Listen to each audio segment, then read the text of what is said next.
Welcome to the Jill on Money podcast. It is Thursday, January 7th. Oh, you know what? It's my oldest friend in the world's birthday. So happy birthday, Kathy.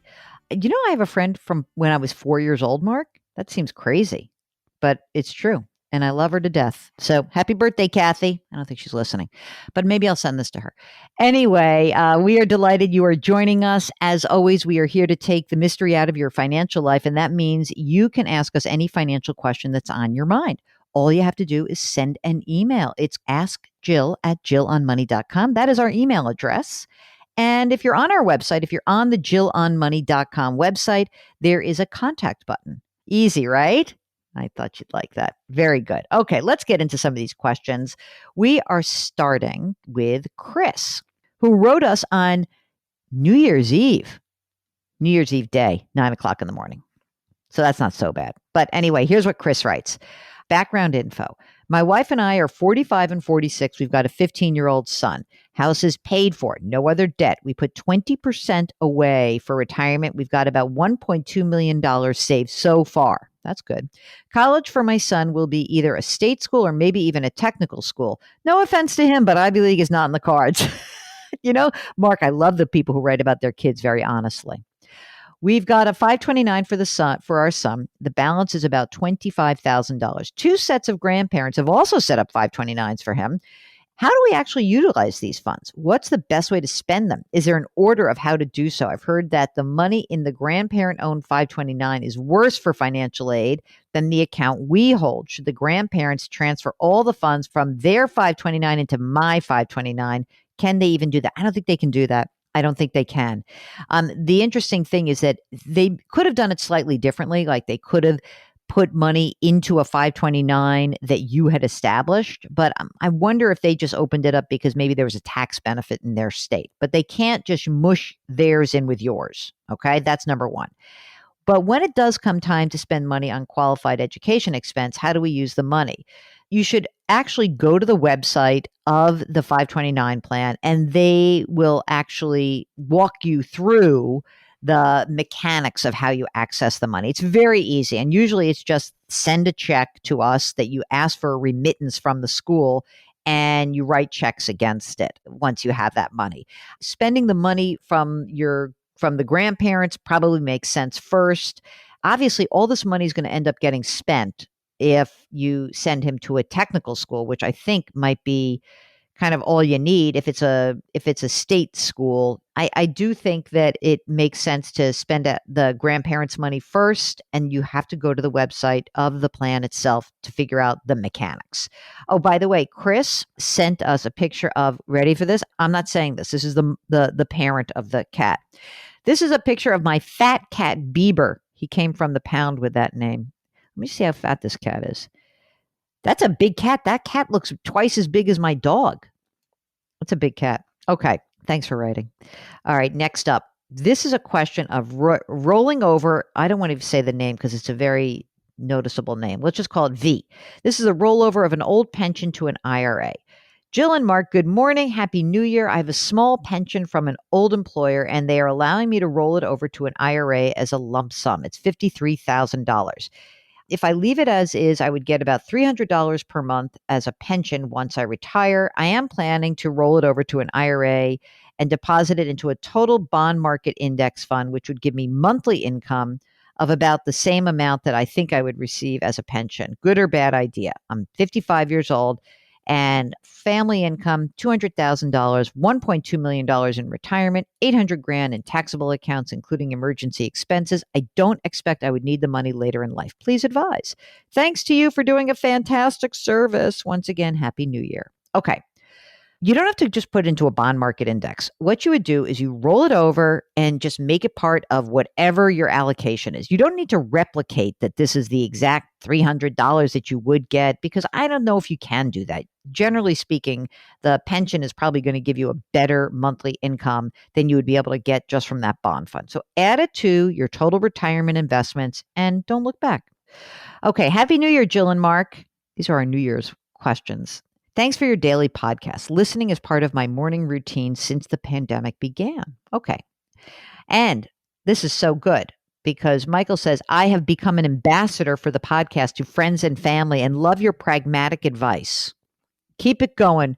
Maybe we got to make some t-shirts, Mark.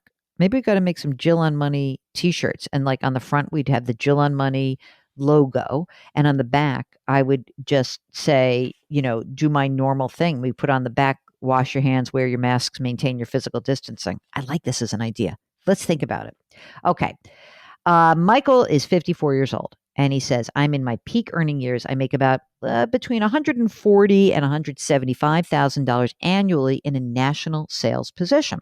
My wife works part-time. She makes about $15,000 a year. I have the option to defer into a Roth 401k in my employer's plan versus a traditional 401k or split it up. I think having money in Roth may give me tax flexibility when we retire, although I don't know if I will be in a higher bracket or not upon retirement. I've got $800,000 in my 401k. It's well diversified in mutual funds, 80% equities. I'm comfortable with that risk. I don't plan on retiring till at least age 65. Would love to work, so probably would work part-time until 70. Anticipate our annual expenses in the early years of retirement to be about $90,000 a year because we plan on wintering outside of our state of residence to warmer places. So here's the deal. Most of the Roth advice I hear on the podcast seems geared to workers in their early years versus peak earning years. But I was thinking that my Social Security income will be taxed at a higher rate if I'm drawing down on the traditional 401k. Okay. First of all, you're overthinking it. You ready? Yeah. Use the Roth. Okay. Because number one, those required minimum distributions that come out of all those pre-tax accounts, not only does it mess up your Social Security income, it makes Medicare more expensive. So all those supplemental Medicare plans are more expensive when you're forced to take the income. Also, you're right. You're in your peak earning years, but tax rates are low right now. They are. If you look at where you stand, which is the 24% tax bracket. Yeah, you're sort of on the border, 22, 24%. I don't see it going much lower than that. I think tax rates are going up all across the board. So I say 100% of the money should go into a Roth 401k for you. And you know how Mike ends? I would actually love to go after my CFP and become an advisor instead of what I'm doing, but I don't have the courage to gamble on initial income loss to make the switch. I have an idea, Mike. Why don't you do it and make it your retirement career? I think that would be kind of fun for you to do. Check it out. Go to the CFP website, which is cfp.net, which is the professional part of the website. Okay, D says, I want to know, is it best tax-wise to add a Roth thrift savings plan for the next 7 years? Oh, same question as this of the previous one. They make about the same money as Mike made, 170 grand in taxable income. The only difference is that in retirement, this guy is going to get a pension of 85 grand a year. Oof. Then we'll go down a little bit, but basically they're going to have income of about 100 grand a year in retirement. And they've got $1 million saved, 300 in savings, no rental property, blah, blah, blah. Yeah. Okay, guys. You're in a high tax bracket. It's not that high. And I want to encourage everyone, use the Roth. Just use the Roth. It's so much better because you're going to have more control over having some of that money. And many of you, like if you're my age, you're in your 50s, you were taught to just use as much of your tax deferral as possible. But the times have changed in that the tax rates are way lower now. And if you've already saved a bunch of money in the pre-tax format, why not go for a Roth? I think it makes sense. Okay, and this is from Anonymous, who says, hello, Jill and Mark. I'm 38. My wife is 37. We've got 2 one-year-old twin girls. Until recently, we've been postponing completing our will and estate planning. I know, shame on us. But then in 2020, 2 big things happened. You ready for the big things, Mark? Number 1, we discovered your podcast. Yay! Number 2, they read my book, The Dumb Things Smart People Do With Their Money. And we finally decided to take action. After hearing in the interview of Policy Genius co-founder and CEO Jennifer Fitzgerald, we decided to try their app. However, we were unable to do so because we're living in Europe. Oh, that's a pain. Okay, so that's all right. Due to the pandemic, we're not sure how we when they're going to return. And so they can't really use the services from abroad. I have a brother who lives in Texas, and he would take full custody of our girls and finances if anything were to happen to us. Question: what are our options to get our affairs in order in case something were to happen? Should we consider life insurance given our finances? If so, can we get a United States policy? Insurance here is expensive. Regards. Okay. It looks to me like they got a pile of money, a bunch of money in savings, a bunch of money in brokerage accounts. Here's what I think you got to do.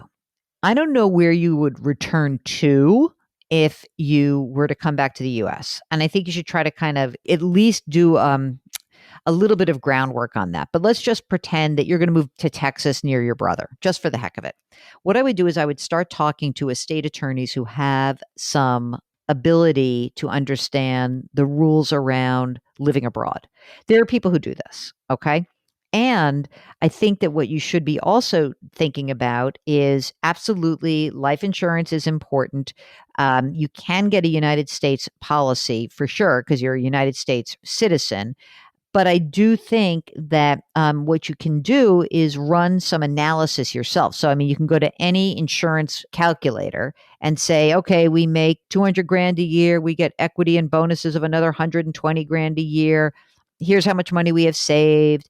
And then you plug all those numbers in and you see how much insurance you need. Now, of course, you've got 1-year-old twins. So maybe what you would just get is like a 20-year term life insurance policy. I presume that you should be able to do this even if you are living abroad, but I can't say definitely. Okay. Clearly, I really don't know the rules on that, but I would go talk to an attorney, an estate attorney who's obviously knowing the estate law in the US, but also dealing with people who are either living abroad or maybe even considering keeping residency abroad, but citizenship in the US. Okay. The PS, you guys have really been a beacon of wisdom, entertainment, and compassion during the rough waters that 2020 turned out to be. Thank you very much. We appreciate that. Tom writes, Jill, I just want to say thank you, and I hope 2021 is a great year for you. As a former listener of your podcast 5+ years ago, maybe longer, I stumbled on a recent podcast from 1/2/2021. Did I retire too early? Your caller is the same age as me, and your advice, as always, resonated with my personal financial strategy. Thank you for your podcast and your coaching. I'm going to start following the podcast again, Tom. Thanks, Tom. That's nice of you to say. We want you back. We want everyone back. Okay, that's it. That is it for our January 7th edition of Jill on Money. If you have a financial question, send us an email. Ask Jill at jillonmoney.com. Ask Jill at jillonmoney.com. Wash your hands, wear your masks, maintain your physical distancing, and lift someone up today. It will make them feel better, and it will make you feel better. I promise. We'll talk to you tomorrow.